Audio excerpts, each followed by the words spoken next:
এক বছরেও উদ্ধার হয়নি পুলিশের লুট হওয়া ১,৫০০ অস্ত্র ও ২.৫ লাখ গুলি। লুটের অস্ত্র এখনও সন্ত্রাসীদের হাতে থাকায় বাড়ছে উদ্বেগ। আর বৈধ লাইসেন্সধারীদের জমা না দেয়া ১,৫০০-এর বেশি অস্ত্রও এখন অবৈধ হয়ে অপরাধীদের হাতে। তথ্য বলছে সীমান্ত দিয়েও দেশে ঢুকছে অবৈধ অস্ত্র। বিশ্লেষকেরা বলছেন নির্বাচনের আগে এসব অস্ত্র উদ্ধার না হলে বাড়তে পারে সহিংসতা।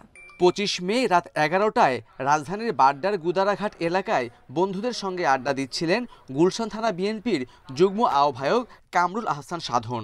এ সময় দুই তরুণ প্রকাশ্যে গুলি করে হত্যা করে তাকে।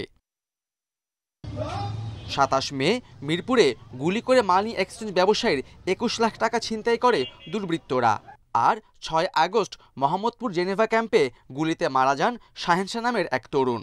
গত বছর সরকার পতনের পর ৪৬০ থানা ও ১১৪ ফাঁড়ির ৫,৫০০-এর বেশি অস্ত্র ও ৬.৫ লাখ গুলি লুট হয়। গণভবন থেকে লুট হয় এসএসএফের ৩২টি ভারী অস্ত্র। আর লুটের এসব অস্ত্রের বড় অংশই এখন অপরাধীদের হাতে। রাজনৈতিক বিশ্লেষকরা বলছেন অস্ত্রধারীরা অস্থিরতা বাড়াচ্ছে।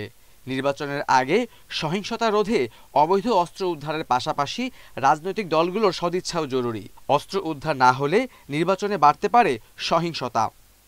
যে পরিমাণ অস্ত্র লুট হয়েছে সেটারও খুব উল্লেখযোগ্য পরিমাণ এখনো ধরা পড়ে নেই। সুতরাং এগুলো খুবই আতঙ্কের বিষয়। নির্বাচনে মানুষ সর্বশান্ত হয়ে বিনিয়োগ করে ফেলায় অনেক ক্ষেত্রে। তো এই ক্ষেত্রে অনেক সময় জেতাটা কারো কারো ক্ষেত্রে একদম ডু অর ডাই ব্যাটেল হয়ে যায়। এটা এখনকার সময় আরো বেশি হবে। যদিও পুলিশ বলছে নিয়মিত অভিযান চালাচ্ছে আইন শৃঙ্খলা বাহিনী। নির্বাচনের আগে পরিস্থিতি স্বাভাবিকের আশা তাদের। অস্ত্র উদ্ধারের জন্য আমাদের নিয়মিত অভিযান অব্যাহত রয়েছে।